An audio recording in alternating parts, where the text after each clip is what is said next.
এক গভীর জঙ্গলে ছিল এক বিশাল বটগাছ। সেই গাছে বাস করত এক ছোট্ট কাঠবিড়ালি। তার নাম ছিল চিন্টু।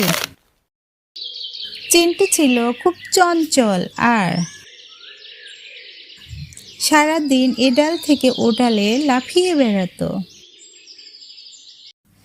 তার একটি ছোট্ট বাসা ছিল গাছের কুঠোরে, যেখানে সে তার সংগ্রহ করা বাদাম আর ফল জমিয়ে রাখত। চিন্টু ছিল একা, তার কোনো বন্ধু ছিল না। সে দেখত অন্য কাঠবিড়ালিরা দল বেঁধে ঘুরে বেড়ায়, খেলা করে। চিন্টুর খুব ইচ্ছে হতো তাদের সাথে মিশতে, কিন্তু সে ছিল খুব লাজুক। সে ভয়ে ভয়ে সবার থেকে দূরে থাকতো।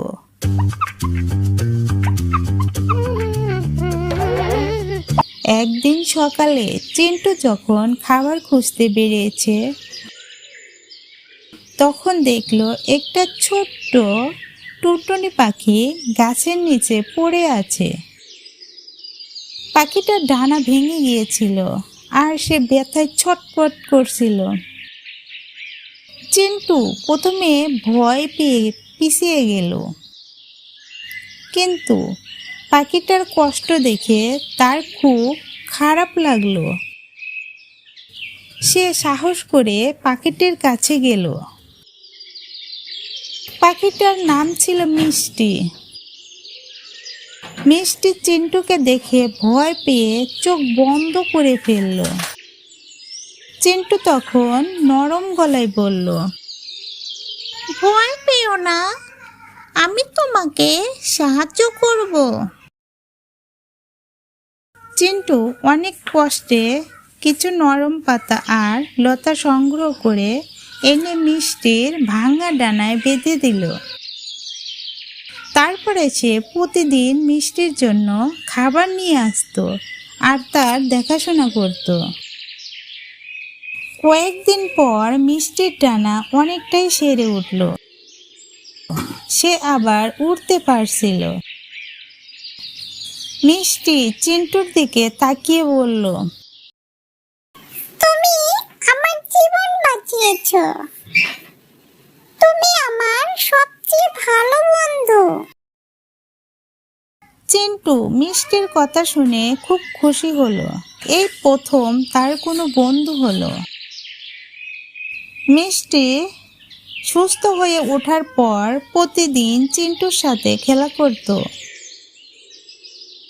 তারা একসাথে গাছের ডালে বসতো, গল্প করত আর জঙ্গল ঘুরে বেড়াতো। চিন্টু একা ছিল না, তার লাজুকতাও কেটে গিয়েছিল। সে বুঝেছিল বন্ধুত্ব করার জন্য শুধু একটু সাহস আর অন্যের প্রতি ভালোবাসার দরকার। একদিন মিষ্টি বলল, চিন্টু, আমি এবার দূরে উড়ে যাব, কিন্তু আমি তোমাকে কোনোদিনও ভুলবো না। চিন্টুর মন খারাপ করলেও মিষ্টিকে হাসি মুখে বিদায় জানালো। সে জানতো বন্ধুত্ব মানে শুধু কাছে থাকা নয়, দূরে থেকেও একে অপরের কথা মনে রাখা। সেই থেকে চিন্টু আর একা অনুভব করতো না। সে জানতো তার একজন বন্ধু আছে আর তার একাকিত্ব দূর করেছিল। চিন্টু প্রতিদিন সকালে মিষ্টির কথা মনে করত আর হাসি মুখে নিজের কাজে লেগে পড়ত।